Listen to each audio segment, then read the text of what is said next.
যেহেতু আমার maximum audience cooking related site থেকে আসছে, তো তার জন্য হচ্ছে আমি কিন্তু কুকিং ভিডিওই বেশি মেক করি। অন্য ভিডিও মেক করি, ফুড রিলেটেড ভিডিওই বেশি আমার পেজে বা আমার ইউটিউব চ্যানেলে। তো যাই হোক, সবাই কেমন আছেন? অনেক দিন পর আপনাদের জন্য একটা ডিফারেন্ট একটা ভিডিও নিয়ে চলে আসলাম। সেটা হচ্ছে আজকে যে ভিডিওটা আপনাদের সাথে শেয়ার করতে যাচ্ছি সেটা হচ্ছে একটা রেসিপি না, আসলে আমি রেসিপি দেওয়ার মতো ওরকম রাঁধুনি এখনও হয়নি। তো যে ভিডিওটা আপনাদের জন্য মেক করেছিলাম সেটাই শেয়ার করছি। আজকে আমি রান্না করছি ইলিশ মাছ। যেহেতু এখন শীতকালে যে ইলিশ মাছটা পাওয়া যায় এটা কিন্তু একদম ফ্রেশ, খেতেও কিন্তু অনেক মজা হয়। আর সাথে হচ্ছে যে শীতকালীন সবজিটা সেটা হচ্ছে ফ্রেশ টমেটো, নতুন আলু। তো এগুলো দিয়ে কিন্তু ইলিশ মাছ ভোনা অনেক বেশি মজা হয়ে থাকে। তো সেটাই আজকে রান্না করছি, চলেন আপনাদেরকে নিয়ে পুরো রান্নাটা শেষ করি। তো এই তো দেখতেই পাচ্ছেন আমি কিন্তু মশলাগুলো কষিয়ে এখন হচ্ছে আলু আর টমেটো দিয়ে একটু নাড়াচাড়া করে নিচ্ছি, কষিয়ে নিচ্ছি।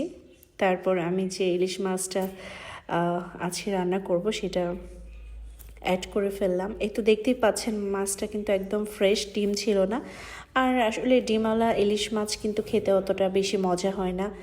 মাছেও কিন্তু অনেক বেশি তেল ছিল, খেতে অনেক বেশি মজা ছিল, অনেক সফট ছিল। কারণ ইলিশ মাছ যদি একটু তেল সফট হয় ওটা হচ্ছে অরিজিনাল ইলিশ, চাঁদপুরের ইলিশ বা অনেক জায়গার হয়ে থাকে ইলিশ, আসলে আমি এত কিছু জানি না।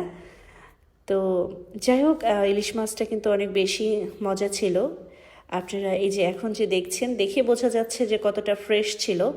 আসলে মাছের পিসগুলো দেখলেই বোঝা যায় যে মাছটা কতটা ফ্রেশ। তো যাই হোক, চলেন শেষ করি রান্নাটা। তো ইলিশের যে এক্সট্রা কিছু তেল উঠেছিল সেটাও কিন্তু বোঝাই যাচ্ছে। আমি কিন্তু খুব একটা রান্নায় তেল ইউজ করি না, বাট ইলিশ মাছের থেকে অনেকগুলো তেল ছেড়ে দিয়েছিল।